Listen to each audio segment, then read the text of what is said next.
Hello everyone, this is Cyberyamu.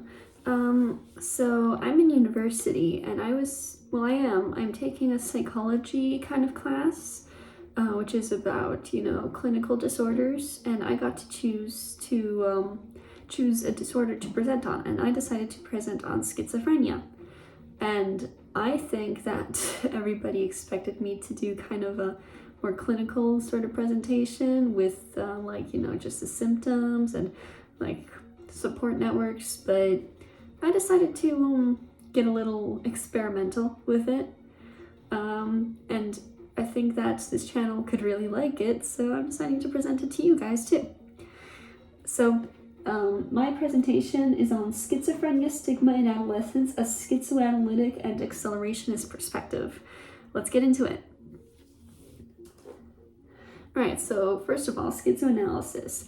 It was coined by Félix Guattari and Gilles Deleuze in around the 70s during this French philosophical movement called critical theory, in which many French philosophers advocated for criticizing and analyzing society. It was a counter-philosophy to Freud's ideas, specifically that of the Oedipus complex. Basically, Guattari and Deleuze rebelled against the idea that societal influence and family are all that influence your behavior. They advocated for seeing individuals as more than that. One thing that I think is very important to do is differentiate between philosophical and clinical schizophrenia in schizoanalysis. So, schizophrenia, in the way that anti-Oedipus means it, is still schizophrenia, but it's not just the clinical schizophrenia that you might see in a person. It also describes metaphysical processes, and I will describe those processes in a second. So here's a nice quote that I like. Schizophrenia is not a disorder of the personal, it is a process of the unconscious. Alright, this is just something that I read out loud, so I'll just say it. The mind channels desire that synthesizes and blocks connections and meanings. This desire is territorialized by society via norms, family, and categorization. Reality territorializes desire via physical laws. Schizophrenia deterritorializes society and reality's codes. Now let's get into accelerationism. It was coined by Nick Land, and his work mostly spanned the 80s to the early 2000s, and most of the people that are talking about accelerationism are basing them off of his book Fanged Phenomena, which is just a book of collected essays by Nick Land. It blends schizoanalysis with some of Kant's and Marx. That's the philosopher that I was thinking of earlier. It blends Marxism, well, actually it's kind of the opposite of Marxism, but it blends Marx's ideas with Kant's and schizoanalysis, as well as cybernetics. And a quote that I like from him is, "Capital is not overdeveloped nature, but underdeveloped schizophrenia." Schizophrenia mirrors capitalism in that both push intelligence past its human hosts. Schizophrenia by dissolving ego boundaries, and capitalism through technology. Capitalism and schizophrenia interplay with each other. So here I define clinical schizophrenia. This is boring, so I'm going to skip this. 55% of people with schizophrenia experience onset before age 20.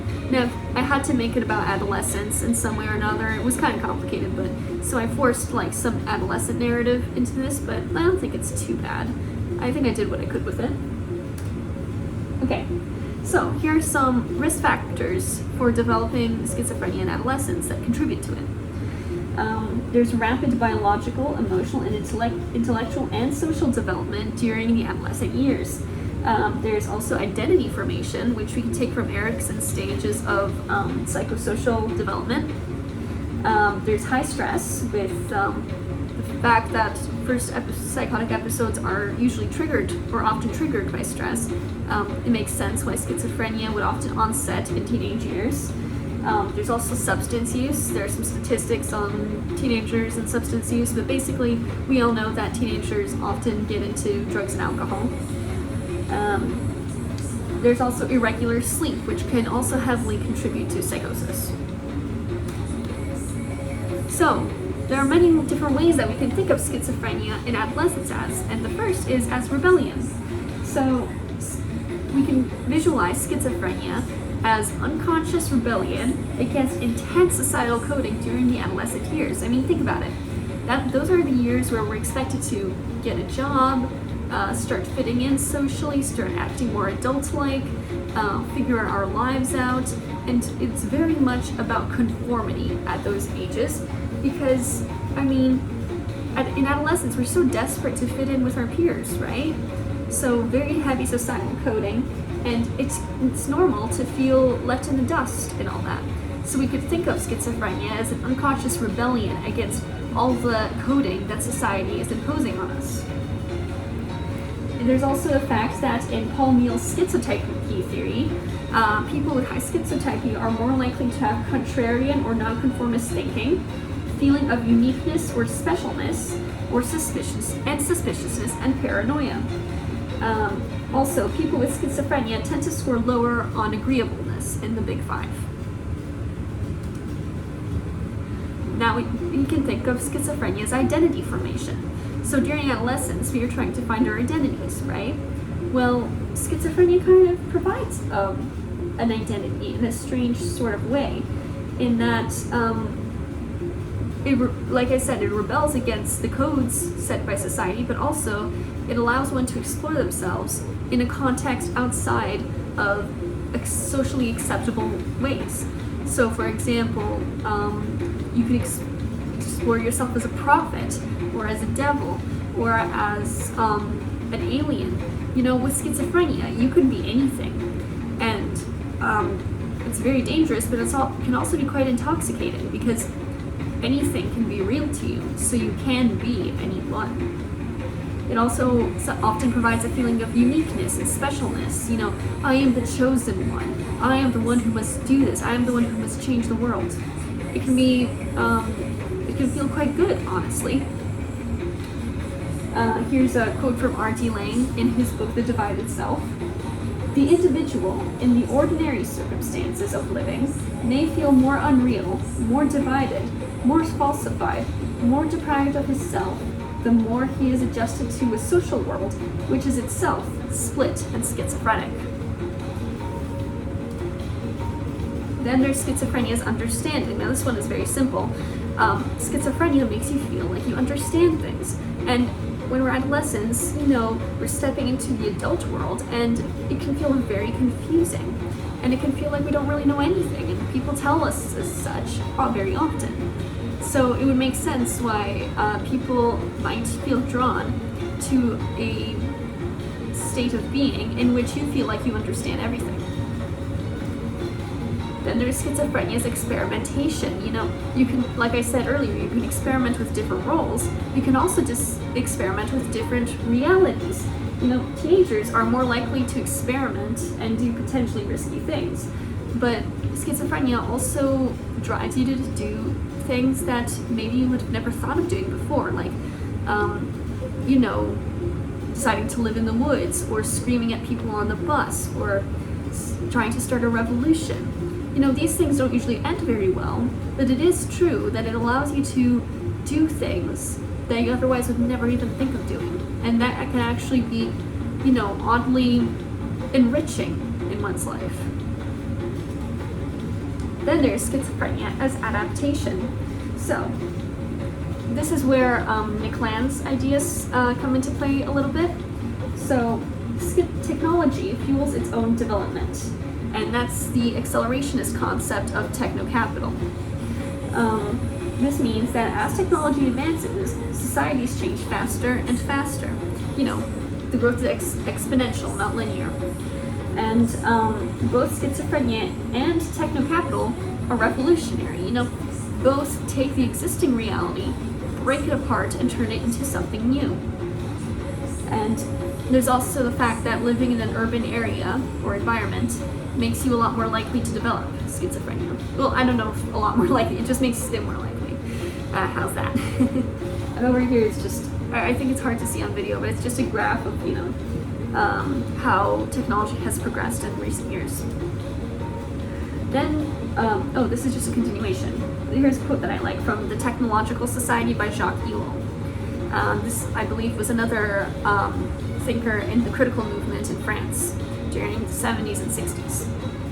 Modern man no longer lives in the natural or moral world, but in a technical world. He is surrounded by artificial things, artificial processes, and artificial structures of thought.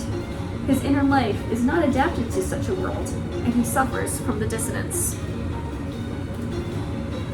Then there's a stigma in schizophrenia, which is quite obvious to anybody watching this video. I mean, if people don't think that we have DID, then they stereotype us to be violent, that we should be separated from society, and that there's no hope for us to live a normal life. And I would like to go deeper into this, and I would like to say that the complete dismissal of schizotypal ideas is also discrimination and stigma. It is assumed by laymen and professionals alike that schizophrenia is a purely biological condition. This can feel invalidating, but it's also untrue. So, there's obviously the nature part to schizophrenia. It is 80% heritable, and having a first-degree relative with it increases your chances by 10. So I'm not arguing that there is a strong biological component to schizophrenia. They also tend to have different brains, such as enlarged ventricles, less gray matter, unusual pathways in regions associated with emotion and thought, and chances are increased by teratogen exposure in the womb for somebody to have schizophrenia.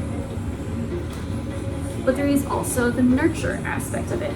Risk factors include childhood trauma, which I believe somebody once said that childhood trauma is the god of mental illness. There's the urban environment factoid. There's also substance use, such as hallucinogens and especially amphetamines.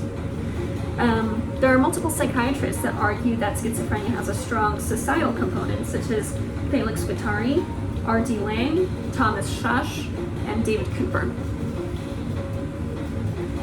So let's think about schizophrenia stigma again. By thinking of schizophrenia as a purely biological illness with no meaning, we invalidate the experiences of many people with it. And there's a little statistic or fact I found that when schizophrenia is explained in purely biological terms, clinicians display less empathy towards people with schizophrenia. So, in conclusion, adolescence has many risk factors towards one developing schizophrenia, and there is a strong societal component that psychiatrists and laymen alike should acknowledge in order not only to understand the illness better, or the condition, however you choose to think of it, but also so that we can stop, telling people that their entire world is a lie and their entire belief systems are a lie, and instead try getting into their world and seeing from their perspective for a day. We can also benefit from understanding schizophrenia not only as a clinical disorder, but also as a metaphysical process, and seeing how the schizophrenic thought process is expressed in other parts of the world, such as, for example, the book House of Leaves by Mark C. Danielewski is, in my opinion, a very good example of schizophrenia in literature form. And we also need to assess what we are doing as a society, if what we are doing could make our people sick, if there are ties between our technological progress and schizophrenia and how it displays. Now, I will say that there are statistics to show that schizophrenia rates have remained stable over industrialization.